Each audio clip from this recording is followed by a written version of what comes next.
Muslimin, ma'asyal muslimat, rahimani wa rahimakumullah. Di zaman kita sekarang ini, terlalu banyak orang yang tidak peduli kepada apa yang ia ucapkan dengan lisannya. Apakah itu bahagian daripada hal yang dimurkai Allah Tabaraka wa Ta'ala atau tidak.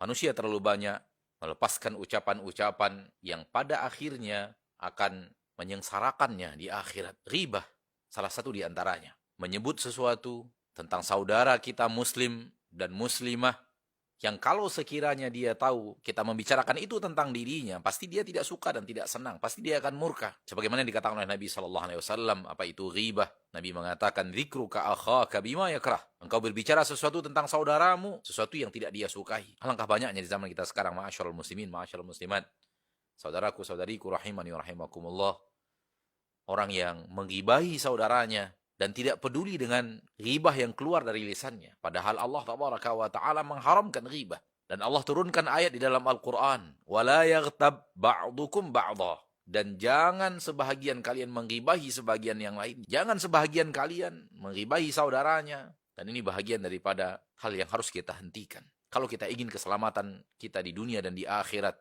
Kalau kita inginkan keselamatan di akhirat, kita harus berhenti daripada ghibah. Dan Umar bin Abdul Aziz rahimahullahu ta'ala memberikan kepada kita tips, memberikan kepada kita nasihat yang kalau kita renungkan dan kita hayati dan kita amalkan, insya Allah menghalangi kita daripada mengeluarkan kata-kata yang mengandung ghibah.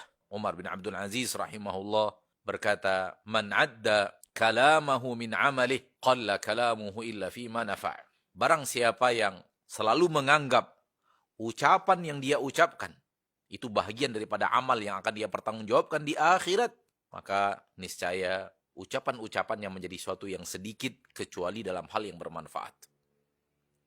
Maka hendaklah kita selalu menganggap ucapan yang kita ucapkan di permukaan bumi ini akan kita pertanggungjawabkan di akhirat. Sebagaimana kita menyakiti saudara kita dengan tangan kita, maka sama halnya menyakiti saudara kita dengan lisan kita walau dia tidak tahu. Namun Allah tidak akan membiarkannya hilang begitu saja. Allah akan membuat perhitungan kepada kita. Dan Allah Tabaraka wa Ta'ala akan mengembalikan hak saudara kita yang kita zalimi dengan lisan kita di akhirat. Maka hindari dosa ghibah dengan selalu menganggap bahwa setiap kata yang kita keluarkan dari lisan kita akan kita pertanggungjawabkan di akhirat. Dan kalau ada yang terzolimi dari lisan itu, akan ada orang-orang yang menuntut hak yang dizolimi. Hak orang-orang yang terzolimi. Dan kita akan membayar itu dengan amal kita. Di dalam Al-Quran, surat Qaf, Allah Tabaraka wa Ta'ala berfirman, "Ma yalfidhu min qaul illa ladaihi raqibun atid." Tidak ada satu kata pun yang keluarkan oleh lisan, melainkan ada raqib dan atid yang akan mencatat perkataan tersebut untuk dipertanggungjawabkan di akhirat. Maka saudaraku, saudariku, kaum muslimin dan muslimat rahimani wa rahimakumullah, mari kita memperhatikan apa yang akan kita keluarkan dengan lisan kita. Dan jangan anggap apa yang kita keluarkan dengan lisan kita membias di udara dan hilang. Dan itu yang sering terjadi sekarang.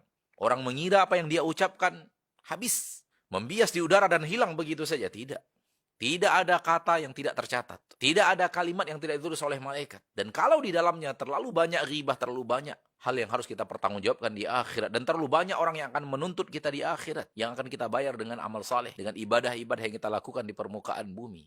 Maka jangan biarkan ibadah-ibadah Anda diambil orang di akhirat dengan perhatian terhadap lisan kita. Jangan menyakiti saudara kita, terkhusus dalam ghibah ini. Wallahu ta'ala alam.